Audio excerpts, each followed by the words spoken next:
саламатсыздар ма оқушылар? 8 сыныптар бойынша химия пәнінен келесі сабағымызды жалғастырамыз. Бүгінгі сабағымыздың тақырыбы зат мөлшері, моль, авогадро саны және заттардың молярлық массасы. Бүгінгі сабағымыздың оқу мақсаттары: біріншіден, зат мөлшерінің өлшем бірлігі ретінде мольді білу және авогадро санын білу. Екіншіден, қосылыстардың молярлық массасын есептей алу.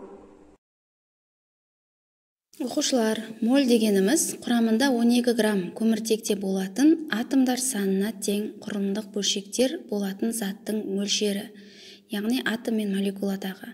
Моль зат мөлшерінің өлшем бірлігі, гректің нью әрпімен белгіленеді. Бізде авогадро саны бар. Авогадро саны тұрақты 6,2 көбейтілген 10-23 дәрежесі мольдің -1 дәрежесіне тең болады.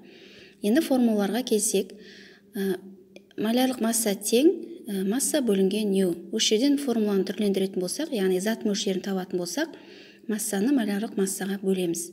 Келесіден массаны табатын болсақ, формуланы түрлендіреміз тағы да. Ол кезде масса тең нью көбейтілген молярлық масса болады.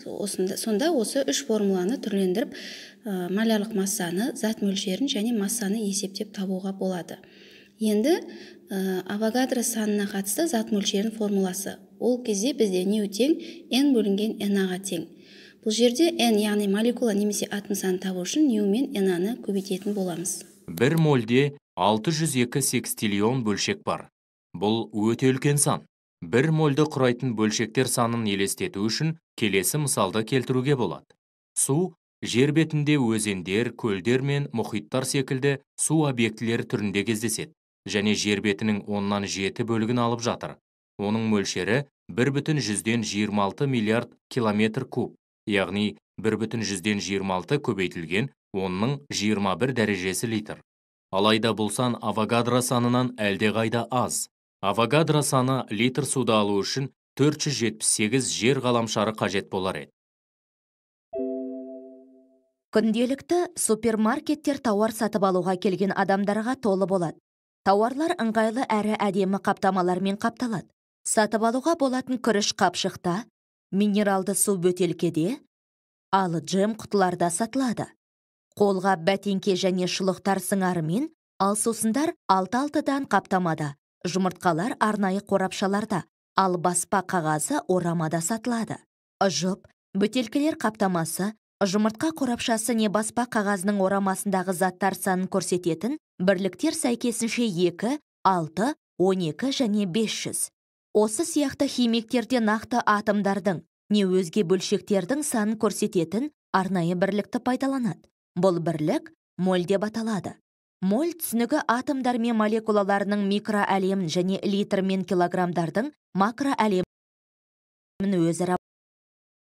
Оқушылар, бүгінгі сабағымызға қатысты тапсырмаларды орындап көрейік. Бірінші тапсырма: реакция теңдеулерін теңестіріп, реакцияға қатысқан және түзілген заттардың мөлшерін моль есебінен көрсетіңіз. Ол үшін бірінші реакция теңдеуін жазамыз. Яғни P плюс O2 тең P2 O5, яғни фосфордың 5 валентті оксиді түзіледі. Енді осы теңдеуді теңестіру үшін біз реакцияға дейін оттектің алдына 5 қоямыз, реакциядан кейін оттектің алдына 2 қоямыз. Және реакцияға дейін фосфордың алдына 4-ті қойып теңдеуді теңестіреміз. Енді оқушылар, осы теңдеу бойынша бізде 4 моль фосфор, 5 моль оттегі және 2 моль P2 O5 түзіледі. 0,125 моль сынаптың алатын көлемін есептейік. Сынаптың тығыздығы 13,5 грамм бөлінген сантиметр куб. Көлемді табу үшін бізге 0,125 моль сынаптың массасын табу қажет. Периодтық кесте арқылы сынаптың салыстырмалы атомдық массасын анықтаймыз. 200,6. Егер біз моль санының, яғни зат мөлшерінің формуласын түрлендірсек, зат массасын есептеуге арналған формуланы аламыз.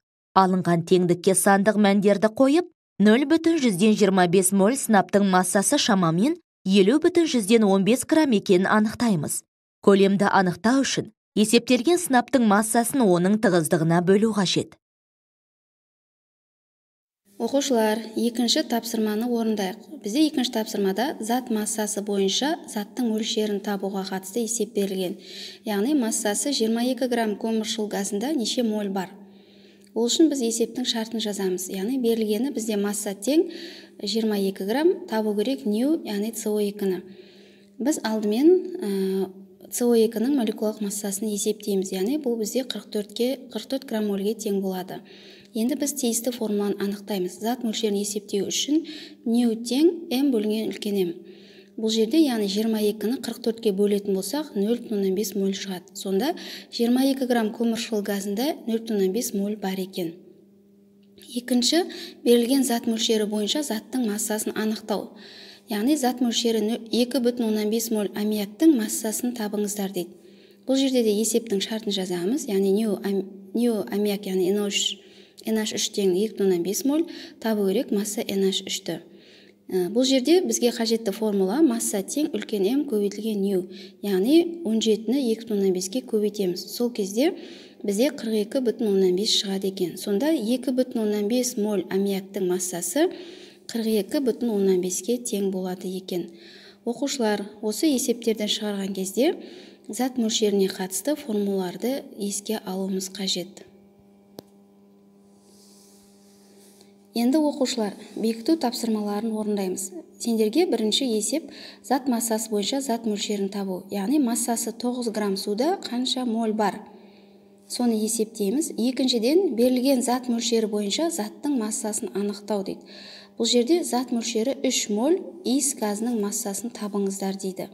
Осы екі есепке қатысты дискрипторлар бізде есептің шартын жазамыз, қажетті формуланы анықтаймыз және есептеулерді қатесіз жүргіземіз. Оқушылар, бұл екі есепті шығару үшін зат мөлшеріне қатысты, массаға қатысты формулаларды еске түсіруіміз қажет. Оқушылар, бүгінгі зат мөлшері, моль және Авогадро саны тақырыбына қатысты сабағымыз осымен аяқталды. Сабаққа назар қойып тыңдағандарыңыз үшін көп рахмет.